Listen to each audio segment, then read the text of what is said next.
Bonjour et bienvenue à toi dans cette nouvelle vidéo consacrée aux droits des personnes. Aujourd'hui, nous allons étudier ensemble la mise en place d'un mandat de protection future. Pour ce faire, nous verrons dans un premier temps les conditions de fond, comme le mandant, le mandataire et le mandat. Puis, nous ferons les conditions de forme et nous terminerons cette vidéo par un cours QCM issu du manuel 1000 QCM en droit des personnes et de la famille. Tu es prêt? Alors c'est parti! Pour continuer tes révisions en droit, abonne-toi à ma chaîne YouTube et retrouve-moi aussi sur Instagram et LinkedIn. Et si tu veux progresser encore plus vite, révise avec la collection 1000 QCM sur libredroit.fr. Tout d'abord, le mandant. Tu peux noter que toute personne majeure ou encore mineure émancipée peut conclure un mandat de protection future. Néanmoins, il existe une exception.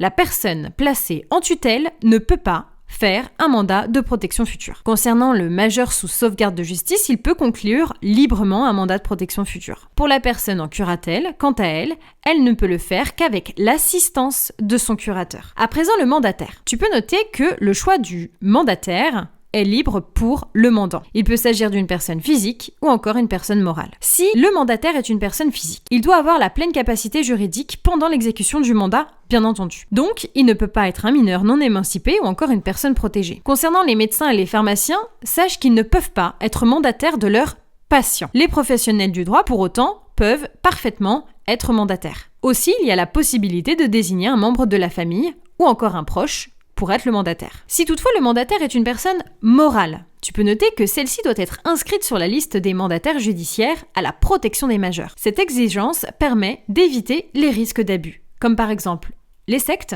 ou encore les structures frauduleuses. À présent, le mandat. Plusieurs choses à savoir.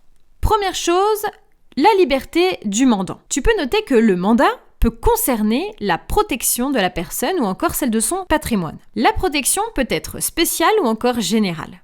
Aussi, le mandat ne permet que la représentation et pas l'assistance, ce qui est bien différent. Deuxième chose à savoir, les actes personnels qui sont exclus par le mandat de protection future. Tu peux noter que les actes strictement personnels, comme par exemple la reconnaissance d'un enfant, ne peuvent pas faire l'objet d'un mandat de protection future. Aussi, les décisions personnelles que la personne peut encore prendre seule ne peuvent pas être sous mandat de protection future. À présent, les actes personnels qui peuvent être confiés au mandataire. Par exemple, la recherche d'une maison de retraite, la désignation comme personne de confiance. Ces actes-là peuvent tout à fait être donnés au mandataire dans le cadre du mandat de protection future. En ce qui concerne les actes patrimoniaux confiables, il existe également les actes d'administration, de conservation ou encore de disposition. Enfin, les actes patrimoniaux qui vont être soumis à autorisation, il s'agira des actes de disposition à titre gratuit qui nécessitent, eux, l'autorisation du juge. À présent, les conditions de forme. Tu peux noter que le mandat de protection future est soumis à un formalisme strict, contrairement au mandat classique. En effet, le mandat de protection future doit être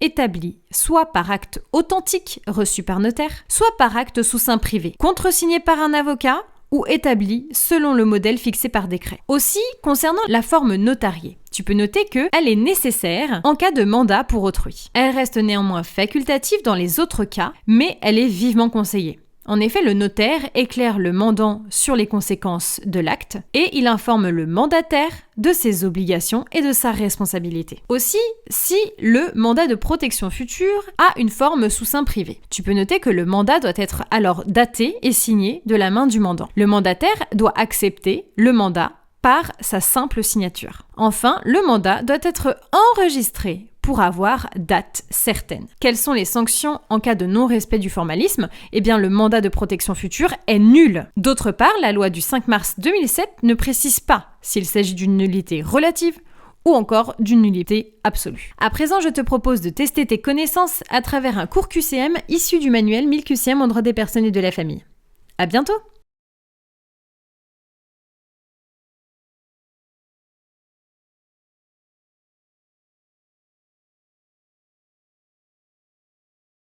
Si cette vidéo t'a plu, pense à la liker et à t'abonner. Et pour continuer tes révisions, va voir la collection 1000 QCM sur ma librairie numérique libredroit.fr.